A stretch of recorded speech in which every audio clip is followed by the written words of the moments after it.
Seoul, I'm Shin Se-min, and these are the headlines topping the hour. South Korea adds nearly 600 confirmed coronavirus cases in a single day, with the death toll reaching 22. The virus has also infected a 45-day-old baby, making the infant the youngest patient in the country. U.S. President Donald Trump announces new coronavirus screening procedures for travelers to the country a day after his administration unveiled other measures. The countries most likely to be affected: South Korea and Italy.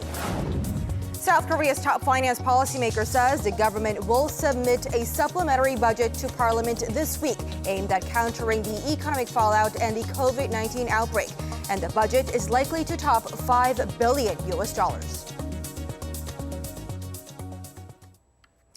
Our top story this morning: South Korea has confirmed 5 more COVID-19 deaths overnight, bringing the national death toll from the virus to 22.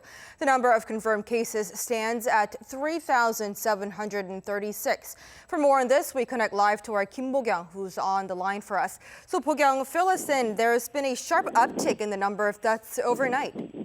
Yes, Taemin. According to the Daegu city government on Monday, a 77-year-old woman who had been waiting to be hospitalized has died of COVID-19. She went to public health center in Daegu last Friday because she had fever and was confirmed with the virus the next day. This is the 5th death overnight, bringing the death toll to 22 in South Korea as of now. Other 4 deaths were also in Daegu, all 4 of them patients in their 80s. Most of them already had underlying pre-existing health conditions such as diabetes or high blood pressure. On Sunday, an additional 586 people were confirmed with COVID-19, bringing the nation's total to 3,736, according to Korea Centers for Disease Control and Prevention. Most are concentrated in the southeastern city of Daegu, with over 2,700, and the surrounding Gyeongsang-buk-do province at over 550. A 45-day-old baby has also been infected in Gyeongsang-buk-do province, making the infant the youngest patient in the nation. According to health authorities on Sunday, both the baby and its mother were confirmed on Saturday. The baby's father was confirmed last Thursday, and he is a member of Shincheonji religious group. So now, Bo-kyung, with the number of infections continuing to increase, the growing number of countries are restricting the entry of travelers from South Korea. Fill us in. Yes, Semin. 81 countries have either banned people coming in from South Korea or enhanced their entry procedures in light of the severity of the coronavirus outbreak here. According to South Korea's foreign ministry, as of 5 a.m. Korea time on Monday, 36 countries, including Vietnam, Madagascar, and Angola, are banning the entry of travelers who have been to South Korea within the past 14 days. 45 countries, including some African countries such as Nigeria, have strengthened health checks on such travelers or are isolating them upon arrival. 14 provinces in China are also restricting the entry of those traveling from South Korea. The number of countries or regions that are putting these entry restrictions has soared around 6-fold compared to last week. That's all from me for now. Back to you. All right, Kim Bo-kyung with those latest. Thank you. Reacting to the growing number of countries imposing entry bans on people from South Korea, Seoul's Foreign Minister Kang Kyung-hwa spoke with her counterparts from the UAE on Sunday, asking the Gulf state to refrain from actions that could disrupt bilateral exchanges going forward. The UAE has so far not banned travelers from South Korea. Kang also went on to assure her counterparts that South Korea is doing its best to contain the spread of the virus. And Seoul also lodged a complaint over Vietnam's unannounced ban on incoming flights from South Korea, given the inconveniences caused by the unilateral action. An Asiana airline flight was turned back on its way to Hanoi on Saturday after authorities there refused to let the plane make a landing. U.S. President Donald Trump says the United States will begin testing travelers coming into the United States from high-risk regions. South Korea, which has thousands of confirmed COVID-19 virus, is almost certain to be affected. Our Im Sung-jae tells us more. After the United States saw its first COVID-19 death, the Trump administration is scrambling to prevent further spread in the U.S. President Trump on Sunday announced that travelers from high-risk COVID-19 countries would be screened before boarding and upon arrival. South Korea and Italy are among the countries that are likely to be most affected by the administration's latest measure. As of Sunday, South Korea has seen the most confirmed COVID-19 cases outside of mainland China, with over 3,700, followed by Italy with over 1,600. The U.S. has confirmed 73 patients. A man in his 50s in Washington state also died from the virus on Saturday. Speaking to NBC News over the weekend, U.S. Vice President Mike Pence, who's heading the administration's COVID-19 task force, was asked why the U.S. was not banning travelers from South Korea and Italy in light of the high number of cases. Pence said outbreaks in those countries are isolated to a certain section of each country and that such a ban isn't necessary. He added the U.S. State Department has started discussions with officials in both countries about their screening of people who are seeking to travel to the United States. Im Sung-jae, Arirang News. The number of people across the world who have died from the coronavirus has surpassed a total of 3,000. Italy reported 5 more deaths on Sunday, bringing the death toll there to 34. And the number of patients rose to 1,694 after Italy revealed 566 new cases on the same day. In Germany, cases there doubled to 129 on Sunday alone from 66 the day before. The Czech Republic has confirmed its first 3 cases, with all 3 patients having traveled from northern Italy. In the Middle East, the number of cases has soared past 1,000, with Iran alone reporting 978 cases as of Sunday. Iran's death toll also jumped by 11 to 54, the highest number of deaths outside of China. With a continued sharp rise in the number of coronavirus cases here in the country, South Korea has warned that this period is a critical moment in its battle against the virus. Authorities here are stressing the need for so-called social distancing to contain further infections. Our Park Se-young has more. 2 weeks have passed since February 16th, when patient 31 last attended services at the Daegu branch of the Shincheonji Church of Jesus. Since then, more than half of South Korea's confirmed coronavirus cases have been linked to the religious group. Since the incubation period of the virus is normally 14 days, the country can now evaluate the possibility of a community spread outside of those tied to Shincheonji. The coming days in early March are deemed a critical moment in the virus spread. COVID-19 is transferred through close contact, which is being within 2 meters of a patient for 15 minutes. Face-to-face contact or exposure to their bodily fluids is considered close contact, even if it's for less than 15 minutes. This is why South Korean authorities are reiterating the need for social distancing and asking people to refrain from attending mass gatherings and religious services to prevent further community spread. Those who are 65 or older suffering from chronic diseases or pregnant should not visit places where there are lots of people. Please wear face masks if you must visit medical facilities. Since the new school semester has been delayed nationwide, the Korea Medical Association is asking people to stay home during the first week of March as if there's a snowstorm keeping them inside. The government has also asked local governments, public organizations, and businesses to practice social distancing, like working from home if possible. Park Se-young, Arirang News. South Korea's ruling party and the government have agreed on the need for a swift and aggressive fiscal injection to help tackle the COVID-19 outbreak. The two sides met this morning to discuss a supplementary budget, which the government aims to submit to the National Assembly by the end of this work week. Now, the exact size has yet to be determined, but officials say that they are forecasting more than the $5.1 billion that was set aside to handle the 2015 MERS outbreak. Listen to this.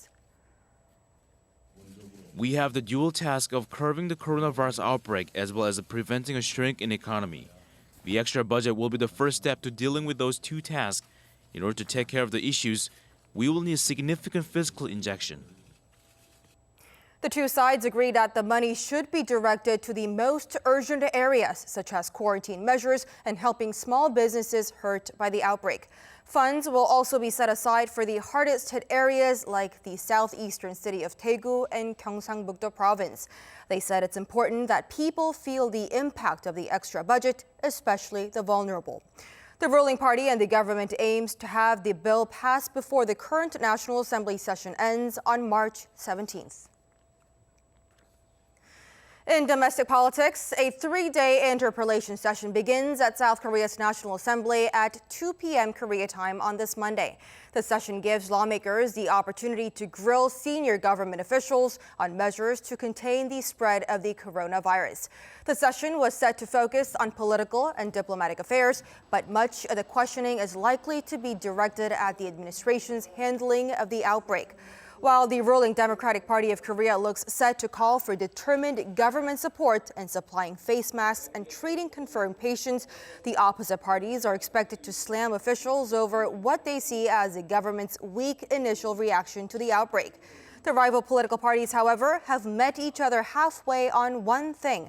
They've permitted Prime Minister Chung Se-kyun to be absent as he's in the virus-stricken city of Daegu to oversee the situation there.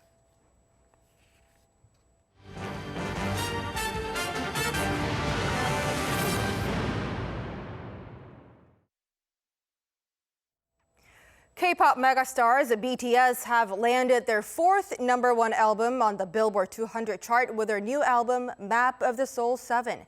According to Billboard on Sunday, the album topped the chart with 422,000 equivalent album units earned in the U.S. in the week ending February 27th, of which 347,000 are in album sales. This is the group's fourth #1 album in less than 2 years.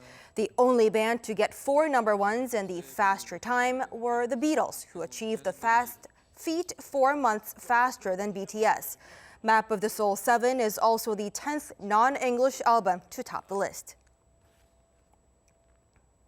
South Korean golfer Im Sung-jae has won his first ever tournament on the PGA Tour. Last year's Tour Rookie of the Year won the Honda Classic in Palm Springs, Florida, in what was his 50th career stat. Im shot a 4-under-66 on Sunday, finishing at 6-under par on one of the toughest courses of the tour to beat Canadian Mackenzie Hughes by one single shot. The 21-year-old Im is the 7th South Korean to win on the tour and took home $1.26 million prize money. Pope Francis has canceled his participation at the week-long Lenten spiritual retreat due to what is being described as a cold. While making the announcement during his weekly blessing from St. Peter's Square on Sunday, the Pope paused twice to cough and ask for prayers for the retreat. Now, this is the first time in his 7-year papacy that he has missed the spiritual exercises to mark the start of each Lenten season. He also canceled several engagements last week. The Vatican has described the Pope's conditions as, quote, a slight illness without providing further details.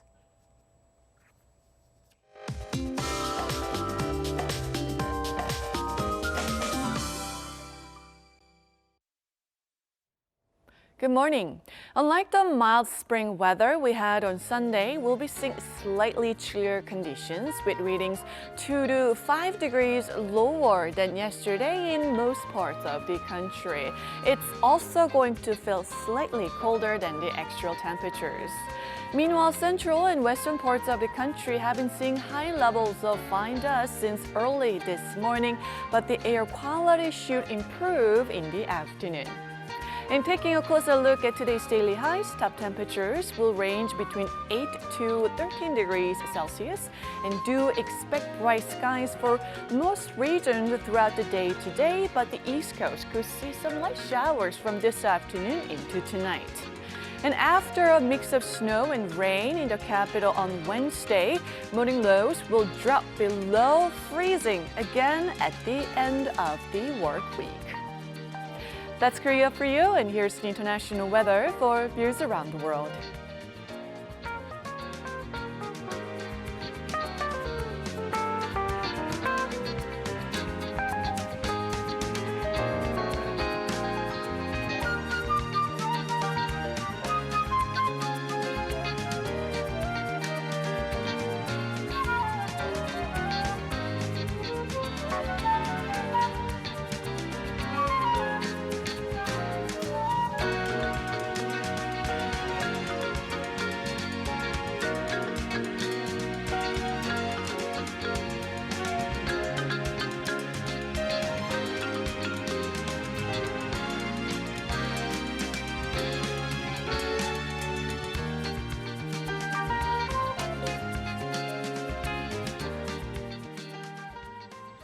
And that does it for us at this hour. Thanks for watching and goodbye for now.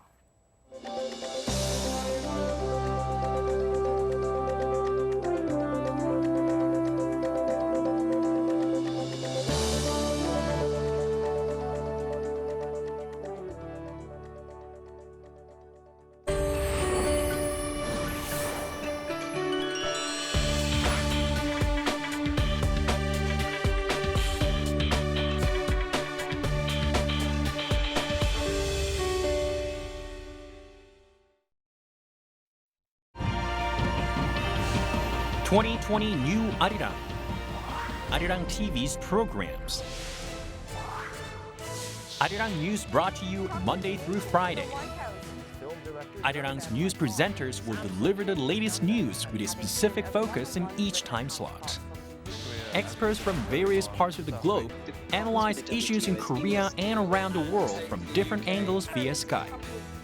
Also, experts from diverse fields offer their sharp insights on the current issues in Korea on News in Depth.